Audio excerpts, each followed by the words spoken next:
एक गरीब आदमी की कहानी। गांव के एक कोने में एक छोटी सी झोपड़ी में रमेश नाम का एक गरीब आदमी अपनी पत्नी और दो बच्चों के साथ रहता था। रमेश पेशे से मजदूर था। हर सुबह सूरज उगने से पहले वह अपने फटे पुराने झोले में रोटी बांध कर निकल जाता और शाम को थका मांदा घर लौटता। उसकी आमदनी बहुत कम थी, लेकिन ईमानदारी और मेहनत उसकी पहचान थी। गांव के लोग उसे आदर से देखते थे, क्योंकि उसने कभी किसी का बुरा नहीं किया और न कभी किसी से मदद की उम्मीद रखी।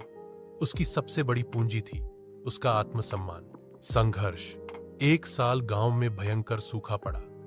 खेतों में फसलें बर्बाद हो गईं और मजदूरी का काम मिलना भी बंद हो गया। रमेश के घर में कई दिन चूल्हा नहीं जला।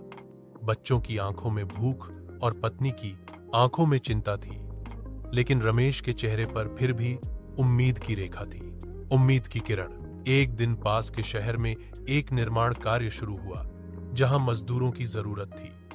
रमेश वहां गया, काम मांगा और मेहनत के दम पर वहां की निगरानी टीम की नजर में आ गया।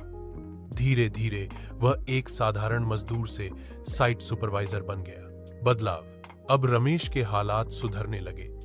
उसने अपने बच्चों को स्कूल भेजना शुरू किया, खुद भी पढ़ना लिखना सीखने लगा, ताकि अपने जीवन को और बेहतर बना सके। कुछ सालों में उसने गांव में एक छोटा सा पक्का घर बनवा लिया। अंत। रमेश अब भी उतना ही विनम्र और ईमानदार था जितना पहले था।